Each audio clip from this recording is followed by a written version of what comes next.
Hello everyone and welcome to another Halloo Sees It review. Today I am reviewing a Lotta Axolotls. This is a game published by Messy Table Games. It is for 2 to a Lotta players. 15 minutes, ages 6 and up. It's a very simple, basically drawing and playing cards to certain collections, trying to get points.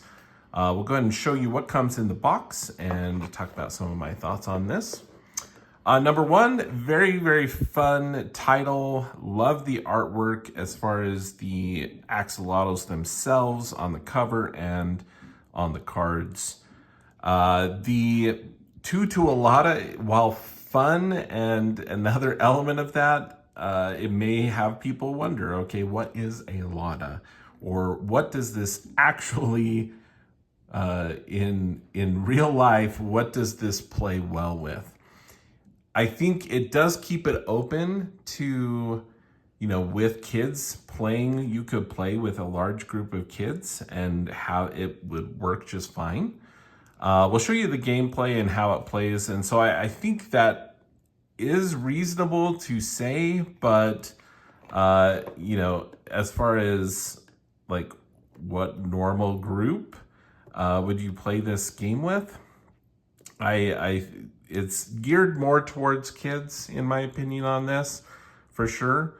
But let's go ahead and show you what comes in the box, and we'll get a little bit more to that player count as we talk about the gameplay itself. Number one, it includes stickers, bonus stickers included. So that's fun. Again, here's all the different axolotls in the game. The artwork for each of these is, each of the colors is the same throughout the game. But here's a good look at all of them.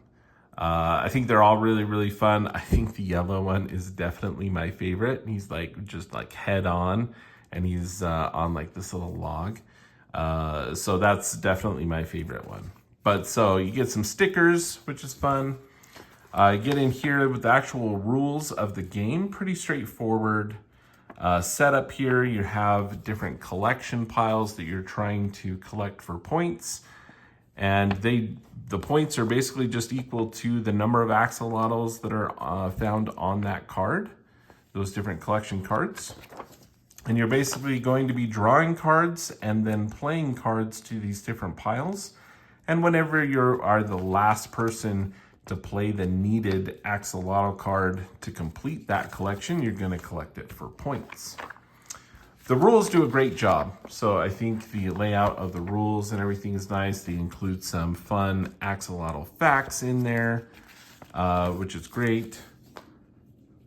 Again, I actually watched a video recently about axolotls of someone saying it is not how you're supposed to pronounce it from the actual the language that it came from. It's like a axolotl.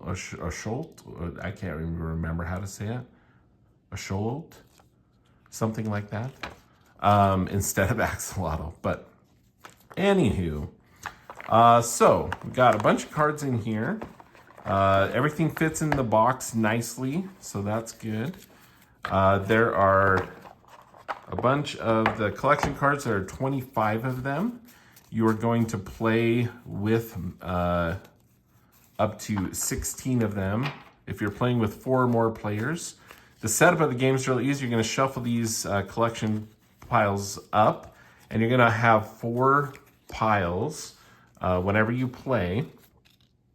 But depending on the number of players will be how many cards are in each of these piles. And the rest would then just simply go to the side in the box, whatever. So if you're playing with 2 players, you're going to have 2 of the collection cards face up in these 4 different stacks. You're going to then take the axolotl cards, shuffle those up really good, and you're going to deal out 3 to each player. And the gameplay is very simple. On your turn, you're going to draw up to 4 cards to start. So I'm going to draw a card. And then on your turn, you must play at least one card to one of the collections here. So looking at my cards here, is there something, can I complete a collection this round? Doesn't look like it. So I may start adding on to this collection, for example. So it has to be a legal move. A legal move is basically playing an axolotl to a collection where it is needed, right? So I couldn't play a yellow here, for example. That would do nothing. There is no yellow desired in this collection, so I could play it there. I can continue to play cards if I wanted to. I could play this purple here, for example, but I don't need to. You have to play at least one.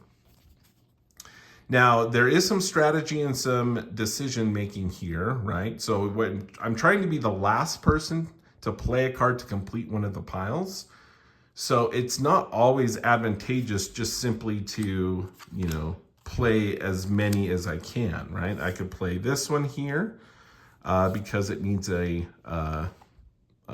black one here. This is double. There are double ones here included. There are some that are not the same color as well. As long as it needs one of them, I can legally play that card. So I could play both of these here, and that's going to be there. I could play that as well. That frees up my hand so I get new cards. However, that does set up for the other player that they could potentially just simply finish this off very easily, right? So I may just play this one and move on to the next player, and play continues like that. Back to my turn, I would be able to draw one. I have to at least play one. If you ever get into a situation where I can't play, right? So there's all these different spots are kind of fold up, and we're looking for like specific white ones or green or something like that, and we don't have them, then you would have to discard a card into just a discard pile. And that's basically the game. You're just going to keep going. As soon as a set is collected, if I'm able to, for example, get another yellow and play these here, then I would be able to, these cards, those cards would get discarded. I would be able to collect this. It would go face down in front of me. So everyone knows how many set kind of collection cards I have acquired, but they don't necessarily remember the point value. The game ends when all of the piles are gone, all of the cards are collected, and then everyone would count up their points in their collections, and they are the winner. So as far as the gameplay goes, again, you can see very simple with the matching of the colors. There is some strategy of, okay, do I play this? And potentially even allowing players to, maybe I play some cards here, leaving it open to have someone collect this so that maybe later on a bigger point value would come up. Or maybe there's a lot of one type of color out right now, and I have a bunch of yellow. So I'm gonna help by playing some of the other cards, hoping that things switch out and a yellow comes up. But it's a very simple game. There's not a ton of extra, thought that goes into the gameplay. It's just, you have to play at least one card. You can play more, and that's it. I will say, with the simplicity of the game, it is a very simple game to play. There isn't a ton of that extra, thought process that goes into it. We did play with a house variant rule that I think adds to the fun of the game itself. Because it can be hard, right? If you're drawing a card, you can't really complete anything. You play a card, it goes around, people complete cards, and it gets around to you, and it's blank again, and you're drawing a card, and you can't really complete anything again, so you play it somewhere else. It goes around, people are completing things. That can be a little frustrating. So one element that we played around with is, and this is kind of comes from like Skip-Bo and some other games, but if you're able to empty your hand, you can draw 4 cards and go again. And we had fun with that. So one of the reasons why I think that's a good possibility or a good thing to look at is it gives some incentive to playing more cards on your turn. It's a little bit of a risk because you are making more and more cards out there, but it allows you the possibility of, for example, here, now I'm able to complete this one and I'm able to collect that. And if I keep going, and if I'm able to keep going, I could draw 4 cards again. And so that's something you may want to look at playing around with as a house rule.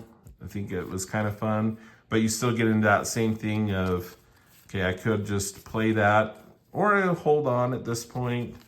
But there's that some of that strategy of, you know, here I could play this and it very likely someone's going to take that, freeing up my hand to draw some more cards, or I could hold on to it in hopes that maybe I'll be able to complete it, or a different card that comes out later.